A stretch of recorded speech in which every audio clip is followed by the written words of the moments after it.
வணக்கம் மக்களே. மாயாச்சின்னு சீரியல் செம்ம பரபரப்பாக போயிட்டு இருக்குன்னே சொல்லலாங்க. பரபரப்பான கட்டத்தில் நம்ம ஜானகி அம்மா எந்த தப்பும் செய்யலை அப்படின்னு அவங்க கைரேகை அந்த களவு போன அந்த கோயில் நகையில் இல்லை அப்படின்னு ஆதாரத்தோட நம்ம மாயா நிரூபிச்சுறாங்க. அதோட பார்த்தோம்னா எல்லா தப்புக்கும் காரணம் இந்த புவனேஸ்வரி தான். அந்த சாட்சி சொன்னவங்க எல்லாம் பொய் சாட்சி, நாங்கள் புவனேஸ்வரி சொல்லி தான் செய்தோம் அப்படின்னு அந்த இடத்துல நிரூபிச்சுறாங்க. அதோட பார்த்தோம்னா புவனேஸ்வரியை ஜானகி அம்மா காலில் விழுந்து மன்னிப்பு கேட்க வைக்கிறாங்க நம்ம ரகுராம். அதை பற்றி தான் இந்த வீடியோக்குள்ளே பார்க்க போகிறோம். அதோட பார்த்தோம்னா நம்ம மாயா என்னோட மகா தான், அவள் இவ்வளோ ஆதாரத்தையும் என் மனைவிக்காக திரட்டி கொண்டு வந்து எங்கள் குடும்ப மானத்தை காப்பாற்றிருக்கா அப்படின்னு நம்ம மாயாவை மகளாக ஏற்றுக்கிட்டாங்கங்க. நம்ம இந்த வீடியோக்குள்ளே பார்க்கலாம். அதுக்கு முன்னாடி சேனலுக்கு லைக் அண்ட் சப்ஸ்கிரைப் பண்ணுங்கள் ஃப்ரெண்ட்ஸ். பக்கத்தில் இருக்க பெல் ஐக்கானையும் கிளிக் பண்ணுங்கள். அப்போ தான் நான் போடுற ஒவ்வொரு வீடியோவும் நோட்டிஃபிகேஷனாக உங்களுக்கு கிடைக்கும். வாங்க ஃப்ரெண்ட்ஸ் வீடியோக்குள்ளே போகலாம். ஃபஸ்ட்டு எடுத்த உடனே சும்மா அதிரடியான பரபரப்பு கட்டினாங்க. அந்த பரபரப்பான கட்டத்தில் தீர்ப்பு சொல்ல நம்ம சிவா இருந்தாச்சு. நம்ம சிவா சொல்கிறாங்க எல்லா ஆதாரமும் இந்த ஜானகி அம்மா பக்கம் இது எதிராக தான், ஜானகி அம்மாவுக்கு எதிராக இருக்குது. எல்லாருமே கோயிலில் இவங்கள பார்த்தோம் அப்படின்னு தான் சொல்கிறோம். நானும் இவங்கள பார்த்தேன். ஆனால் ஜானகி அம்மா எதுக்காக கோயிலுக்கு போனாங்க அந்த நேரத்தில் அப்படின்னு அவங்க தரப்பு உண்மையை சொல்ல மறுக்கிறாங்க. அப்படி இருக்கும் பட்சத்தில் நம்ம தீர்ப்பு சொல்லக்கூடிய சூழ்நிலையில் இருக்கோம். ஜானகி அம்மா தான் தப்பு செய்தாங்க அப்படின்னு நெஞ்ச பிடிச்சிக்கிட்டு நம்ம சிவா இருக்காங்க. அந்த நேரத்தில் தான் நம்ம ரகுராம் சொல்கிறாங்க எனக்கு சாட்சி சொன்னவங்க மேலே சந்தேகமாக இருக்குது, அதை ஒரு மறு விசாரணை பண்ணணும் அப்படின்னு சொல்கிறாங்க. புவனேஸ்வரி என்ன இவன் மறு விசாரணை பண்ணணும்னு சொல்கிறான், அவங்க இப்போ வரலை, அவங்க எல்லாம் நம்ம பண்ண வீட்டில் இருக்காங்க, இப்போ தீர்ப்பை முடிச்சுட்டு போயிடலான்னு பார்த்தா இந்த ரகுராம் புது கதையை கிளப்புறாரு அப்படின்னு நினைக்கிறாங்க. அந்த நேரத்தில் நம்ம சிவா சொல்கிறாங்க சாட்சியை மறு விசாரணைக்கு இன்னைக்கு நாங்கள் வர சொல்லலை, நேரத்தை விசாரித்து முடிஞ்சாச்சு, அதில் ஜானகி அம்மாவை பார்த்தோம், அவங்க தான் நகையை திருடிட்டு போனாங்கன்னு நிரூபிச்சிருக்காங்க, சொல்லியிருக்காங்க.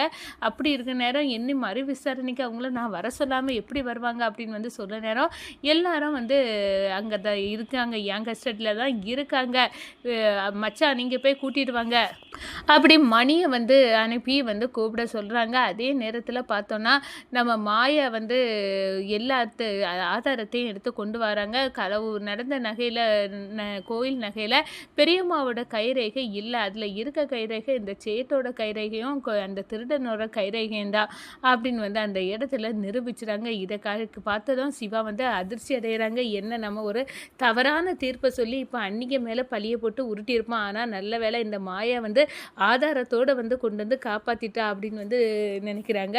அதே நேரம் புவனேஸ்வரிக்கு ஒரு செருப்படி கணங்க அமையுது.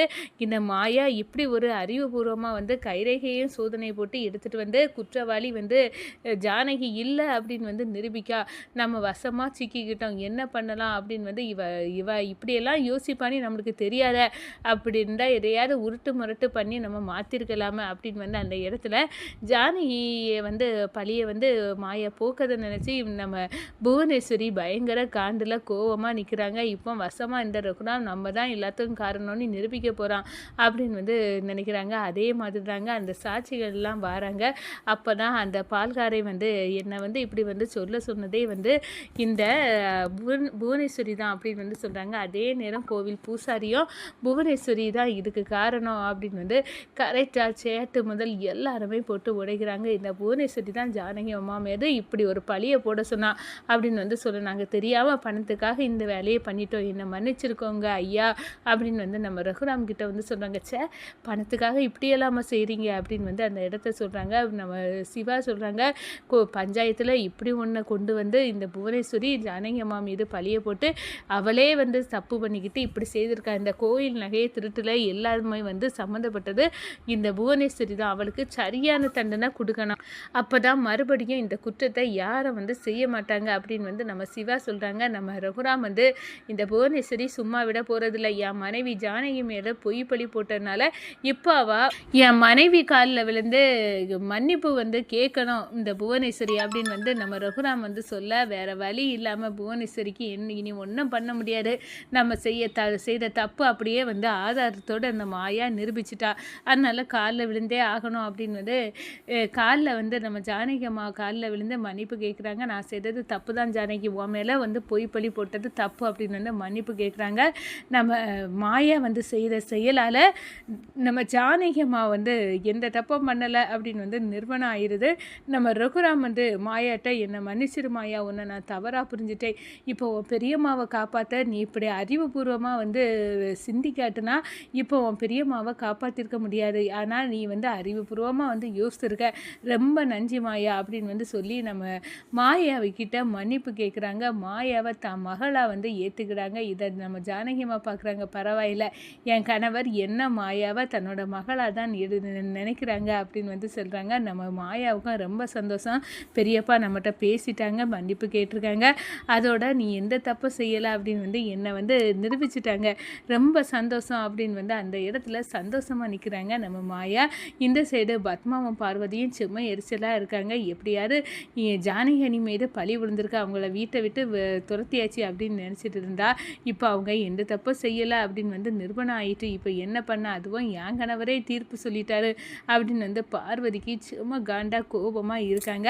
அதே நேரத்தில் அந்த மாயாவை வீட்டை விட்டு துரத்தலாம் அப்படின்னு வந்து கங்கணம் கட்டிட்டு இருந்தா, இந்த மாயாவை அண்ணனே வந்து ஏற்றுக்கிட்டாங்க. இப்போ வந்து இனி துரத்த முடியாது, நம்ம சீனுவுக்கு சாரை கல்யாணம் பண்ணி வைக்கணும் அப்படி இப்படின்னு வந்து யோசித்தாலும் இந்த மாயா வந்து எப்படினாலும் விரட்ட முடியலை அப்படின்னு வந்து அந்த இடத்துல செம்ம கோபத்தில் பத்மாவும் பார்வதியும் இருக்கிறாங்க. அதே நேரத்தில் மருமகளே, நீ வந்து நல்லது பண்ணிட்ட மருமகளே, ரொம்ப நல்லது, நீ வந்து அக்கா தங்கச்சியை எந்த தப்பு செய்யலை அப்படின்னு வந்து உனக்கு அறிவால் தான் இன்றைக்கி வந்து வெளியே வந்திருக்காங்க அப்படின்னு வந்து அந்த இடத்துல நம்ம மணி வந்து சொல்லி சந்தோஷப்படுறாங்க. ஆனால் பயங்கர திட்டத்தோட புவனேஸ்வரி எல்லார் முன்னாடியும் பஞ்சாயத்தில் நான் ஜானகி காலில் வந்து விழுந்து மன்னிப்பு கேட்க அளவுக்கு இதை கொண்டு போனது இந்த மாயா தான்.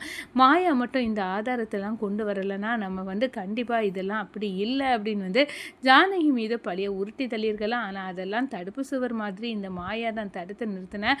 ஆனால் இனி இந்த மாயாவை கொல்லது தான் என் திட்டம் அப்படின்னு வந்து மாயாவை கொல்லதுக்கு வந்து ரவுடிகளை வந்து செட் பண்ணுறாங்க. அடுத்த கட்டமாக மாயா உயிரோடியே இருக்கக்கூடாது, அவள் இருக்கிறதுனால தான் ரகுராம் குடும்பத்தை நம்ம பழி வாங்க முடியலை, எல்லாத்தையும் இவ தான் தடுத்துட்டு இருக்கா. ஆனால் அவள் உயிரோடு இல்லாட்டா நம்ம நினச்சதை சாதிச்சிடலாம், ஈஸியாக வந்து ரகுராம் குடும்பத்தை வந்து நம்ம உடைச்சிடலாம் அப்படின்னு வந்து அந்த இடத்துல வந்து எப்படியாவது இந்த மாயாவை வந்து கொல்லணும், அவள் உயிரோடையே இருக்கக்கூடாது அப்படின்னு வந்து களமிறங்குறாங்க நம்ம புவனேஸ்வரி. கூடவே வந்து நம்ம மகாலிங்கமும் பசுபதி எல்லாம் சேர்ந்து பயங்கர வந்து பிளான் போடுறாங்க. எப்படியாவது எதையாவது பண்ணி எனக்கும் மாயா எதிரி தான், உங்களுக்கும் மாயா எதிரி தான், அப்போ 2 பேருக்கும் வந்து மாயா எதிரி, அவ்வளோ 2 பேரும் கூட்டணி, நம்ம 2 கூட்டணியை சேர்ந்து மாயாவை வந்து உடைக்கணுங்க. மாயாவை வந்து இனி உயிரோடையே இந்த ஊரை விட்டு விரட்டணும்னு இல்லை, இந்த உலகத்தை விட்டையே அனுப்பி வைப்போம் அப்படின்னு வந்து மகாலிங்கம் வந்து ஐடியா கொடுக்குறாங்க. வணக்கம்.